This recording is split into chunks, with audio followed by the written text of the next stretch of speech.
Eita, que o bicho tá pegando, gente. A Tula Luana, que já estava processando o Ismael, fez um boletim de ocorrência por uma suposta ameaça e tá numa disputa judicial por direitos autorais em um react que o Ismael fez sobre ela. Mas e aí, gente? Quem que tá certo e quem que tá errado nessa história toda? Não pode mais fazer conteúdo de react na internet? Hora da gente entender um pouquinho melhor esse caso, também usar ele pra gente poder falar um pouco mais sobre direitos autorais e conteúdos na internet. Eu me chamo Alex Alves e esse é o Baú Explica no YouTube. Meu, apaga isso! Apaga isso! Tô avisando.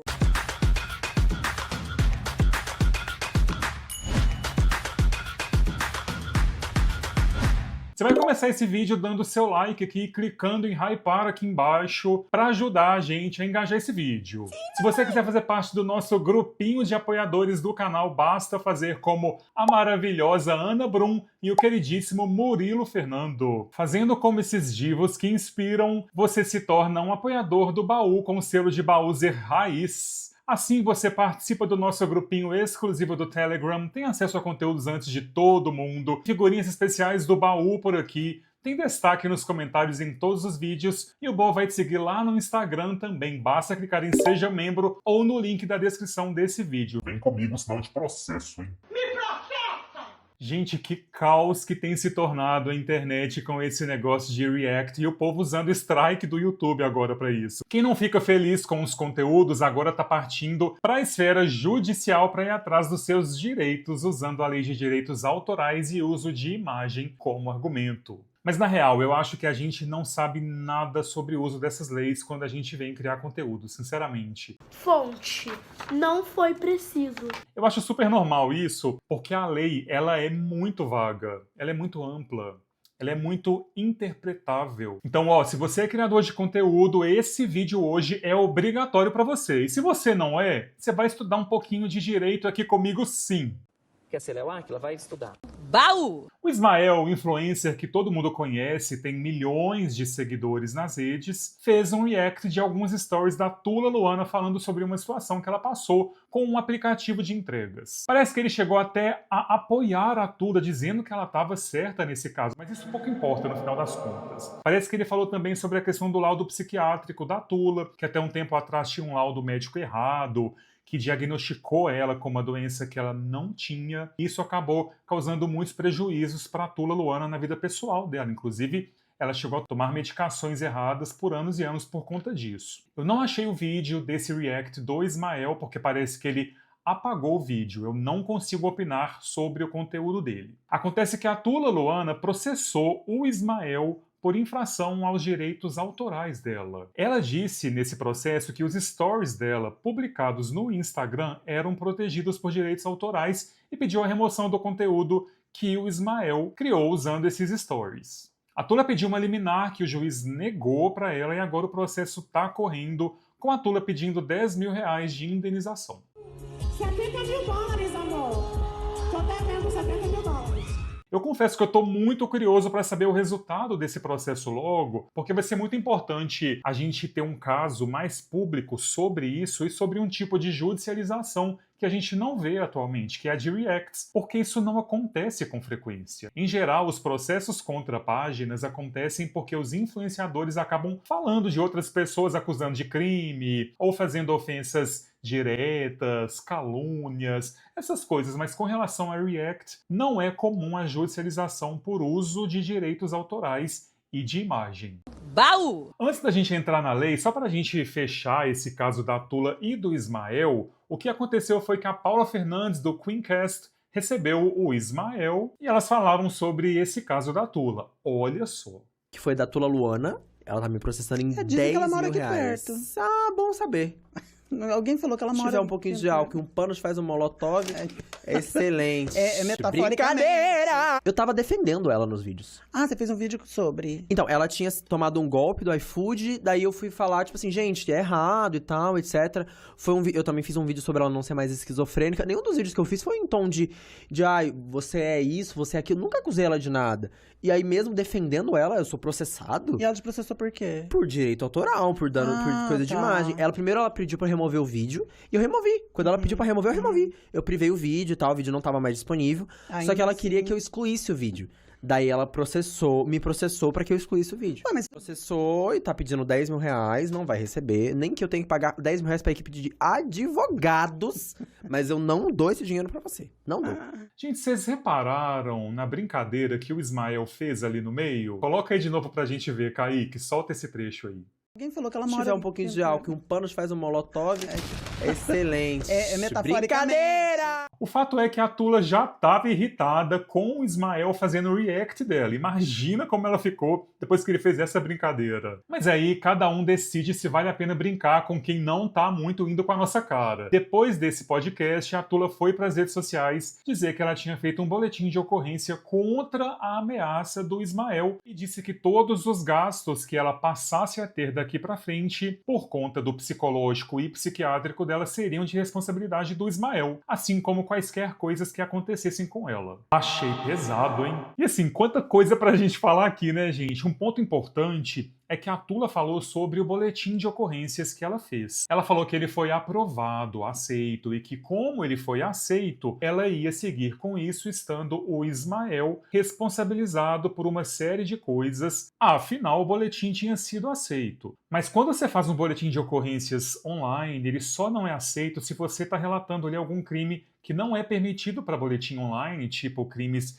que envolvam agressões ou crimes contra a vida. Se o sistema também recusa automaticamente pelo relato não ter elementos básicos, tipo data ou as partes envolvidas, ou se o sistema recusa se existir alguma inconsistência de dados, tipo documento errado, ou se você relata alguma coisa que já tenha outro boletim aberto. O fato da delegacia virtual ter emitido um boletim não é chancela de nada. Você ter um boletim de ocorrência significa só que você registrou na polícia um relato que aconteceu sobre a sua ótica, sem comprovação ou dedução de que a razão, por exemplo, esteja do seu lado. É um registro na delegacia da sua visão sobre um fato. Para que alguma coisa aconteça daí para frente, você vai ter que ter um inquérito instaurado sobre esse caso.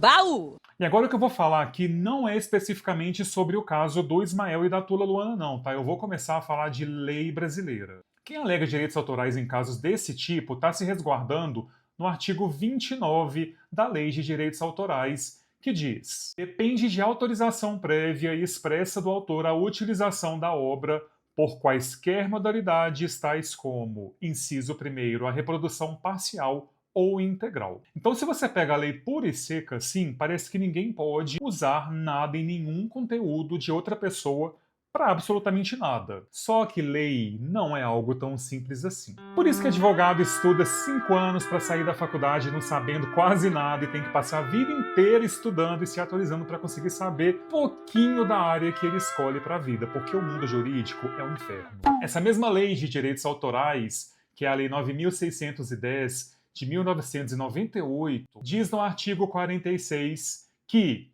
não constitui ofensa aos direitos autorais, inciso 3º, a citação em qualquer meio de comunicação de passagens de qualquer obra para fins de estudo, crítica ou polêmica na medida justificada para o fim a atingir, indicando-se o nome do autor e a origem da obra. Ou seja, você pode usar conteúdos de terceiros, sim, citando qual é a fonte. Essa atitude que você toma... Posso falar agora? Não, porque eu tô falando. Agora, notem que não é bagunça também, não. Nesse artigo 46, inciso 8º, eles deixam claro que isso é possível sempre que a reprodução em si não seja o objetivo principal da nova obra. Ou seja, obviamente, você não pode simplesmente baixar o conteúdo de um canal e repostar na sua página puramente. Isso não se aplica aqui. Isso é plágio, é cópia. Você tem que ter algum objetivo que a lei exemplifica como sendo de estudo, crítica ou polêmica, criando algo seu. Eu entendo que o React entre aí.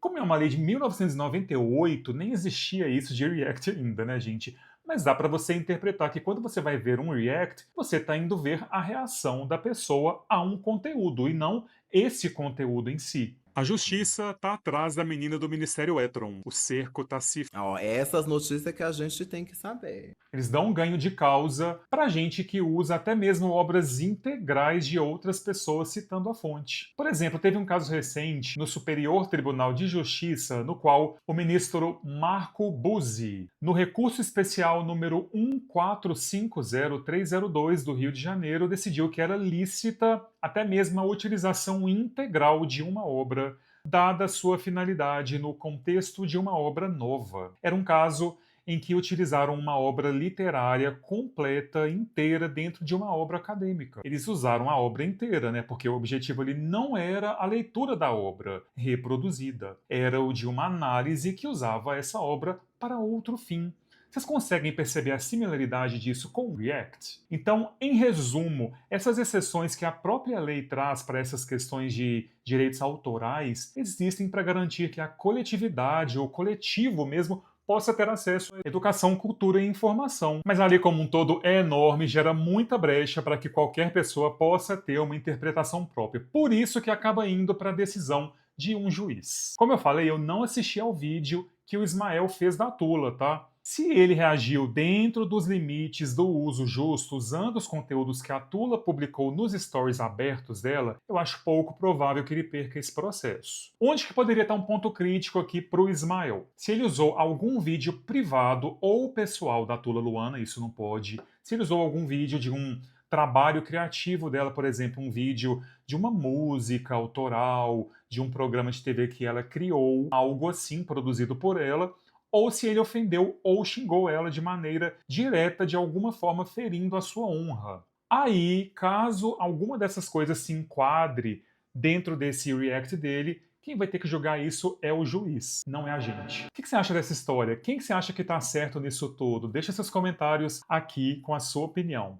Baú! Por isso que vai ser interessante ver a decisão desse caso, porque a gente está entrando agora em jurisprudência de react, e isso vai ser algo crucial para todo mundo que acionar o judiciário daqui para frente. Aí você pergunta, mas e esses casos em que o YouTube dá strike nos vídeos do povo quando algum canal pede? Gente, o fato do YouTube fazer isso não quer dizer que isso seja legal, tá? O strike é uma ferramenta do YouTube para criadores de conteúdo. Essa ferramenta existe para derrubar vídeos que esses criadores entendam que estejam violando seus direitos autorais. Então você pode dar strike em um vídeo dizendo que ele viola o seu direito autoral e o YouTube quase sempre derruba esse vídeo. Daí ele avisa a pessoa que teve o vídeo derrubado e abre um prazo para uma contra-notificação. Se você fizer essa contra-notificação no prazo dado pelo YouTube, a pessoa que pediu o strike tem um outro prazo para transformar aquele pedido em um processo judicial.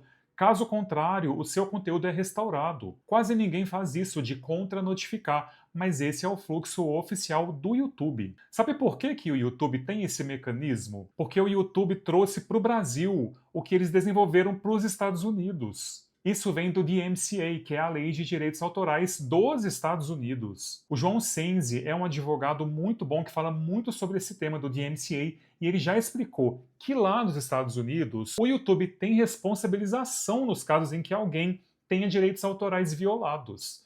Então eles têm esse mecanismo de derrubarem imediatamente os vídeos quando alguém alega violação de direitos autorais, abrindo prazos de contestação e seguindo aí os fluxos legais para que eles não sejam responsabilizados. Mas essa não é a legislação brasileira. Isso não existe no Brasil. Já tem jurisprudência aqui por causa de strike, que a justiça brasileira diz que o YouTube praticou ao dar strike censura prévia contra a liberdade de expressão garantida pelo Marco Civil da Internet, afirmando que a remoção de conteúdos da internet só pode ser feita mediante ordem judicial. Ou seja, quem reconhece violação a direitos autorais é o judiciário, não é empresa ou rede social nenhuma. Então a ferramenta de strike do YouTube não tem legitimidade no Brasil. Inclusive você, tendo um vídeo derrubado, pode processar o YouTube e a pessoa que usou a ferramenta do strike pelos prejuízos que você tiver com o seu canal. Pode pedir até lucros cessantes ou danos também.